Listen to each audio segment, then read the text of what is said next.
അങ്ങ് വി എസിനെ എങ്ങനെയാണ് ഓർത്തെടുക്കുന്നത്?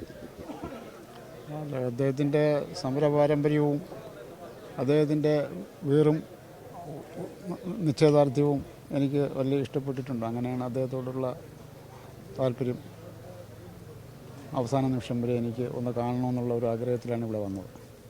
തീർച്ചയായിട്ടും അങ്ങിപ്പോൾ ചേർത്ത് പിടിച്ചിരിക്കുന്ന പത്രത്തിൽ പോലും കണ്ണയെ കരളെ വി എസ് എ. തീർച്ചയായിട്ടും പ്രത്യേകിച്ച് CPM-ൻ്റെ ഒരു രക്ഷിതാവാണ് വി എസ് എന്ന് പറയുന്നത്. വി എസ് വിട്ടുപോകുന്നില്ല എന്നുള്ളൊരു സങ്കല്പത്തിലാണ് ഞങ്ങളെല്ലാം, പ്രത്യേകിച്ച് പാലക്കാട്ടുകാർ. ഞങ്ങൾക്ക് അതിൻ്റേതായിട്ടുള്ള വിഷമവും സങ്കടവും പറയുമ്പോൾ തന്നെ വി എസിനെ കുറിച്ച് പറയുമ്പോൾ തന്നെ ഓർക്കാപ്പുറത്ത് ഞങ്ങൾക്ക് സങ്കടം വരികയാണ്. ഞങ്ങളുടെ മനസ്സിൽ നിന്നും ഇപ്പോഴും വി എസ് പോകുന്നില്ല എന്നുള്ള മര്യാദ. വളരെ പ്രയാസം, നല്ല രീതിയിലുള്ള പ്രയാസം വിഷമവും വി എസിനെ സംബന്ധിച്ച് ആലോചിക്കുമ്പോൾ ഞങ്ങൾക്ക് വരുന്നുണ്ട്. എന്നും വി എസിൻ്റെ ഓർമ്മ ഞങ്ങളുടെ മനസ്സിലുണ്ടാവും എന്നുള്ളത് തന്നെ.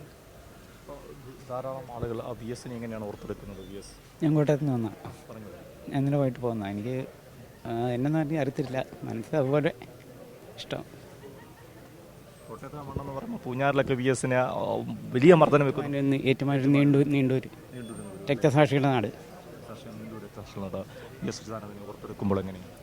പ്രിയപ്പെട്ട സഖാവ് ഇപ്പോൾ മരിച്ചു എന്നുള്ളത് സത്യമാണെങ്കിൽ നമുക്ക് ഒരുപക്ഷെ വിശ്വസിക്കാൻ കഴിയാത്തൊരു സംഗതിയായിട്ടാണ് ഇപ്പം മനസ്സിലുള്ളത്. ഒരിക്കലും വിട്ടുപോയിട്ടില്ല എന്ന് തന്നെയാണ് ഇപ്പോഴും വിശ്വസിക്കുന്നത്. അതുതന്നെയാണ് ഇവിടെ എത്തുന്ന പല ആളുകൾക്കും വി എസ് മരിച്ചുവെന്ന് അവർക്ക് വിശ്വസിക്കാൻ സാധിക്കുന്നില്ല. അവരുടെ ഹൃദയങ്ങളിലാണ് വി എസ് ജീവിക്കുന്നത്. ഞാൻ സൂചിപ്പിച്ച പോലെ ഇന്ന് പത്രങ്ങളിലൊക്കെ തന്നെ നമുക്ക് അത് കാണാം. കണ്ണേ കരളി വി എസ്, ഒരു അത് യഥാർത്ഥത്തിൽ വി എസ് ജനഹൃദയങ്ങളിൽ തന്നെയാണ് ജീവിക്കുന്നത്. അത് പല ആളുകളും പല ആവർത്തി പറയുന്നത് പോലെ വി എസിനെ മറക്കുവാനാവില്ല. വി എസിനെ എങ്ങനെയാണ് അങ്ങ് ഓർത്തെടുക്കുന്നത്?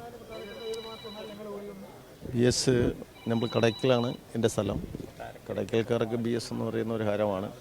നമ്മുടെ മേഖലയിൽ പല പ്രാവശ്യം വരികയും അദ്ദേഹത്തിൻ്റെ ജീവിത രീതികളും നമ്മുടെ പ്രസ്ഥാനത്തിന് വേണ്ടിയുള്ള പോരാട്ടവും ഒരിക്കലും മറക്കാൻ കഴിയില്ല.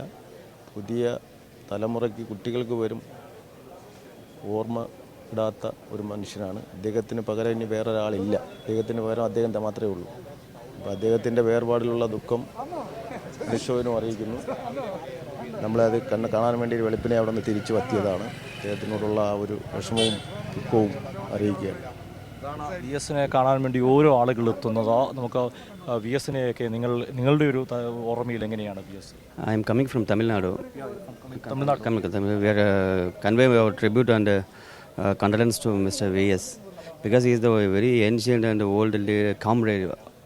His life is a lesson for all the youth in Tamil Nadu, all over India. That's why we come here and give tribute my condolences to here. What about you? தமிழ்நாட்டில் வந்திருக்கு. தமிழ்நாட்டில் விஎஸோட அந்த போராட்ட வீரியதும் அந்த உணர்வுக்கு நாங்கள் அவரை பார்க்கணுங்கிற ஆசையோடு வந்தோம். நேற்று நைட்டு கிளம்பி வந்துட்டோம். விஎஸ்னை கண்டிருந்தோம். நீலகிரி மாவட்டம். நாங்கள் அங்கே விஎஸ் பலமுறை அங்கே வந்திருக்காரு.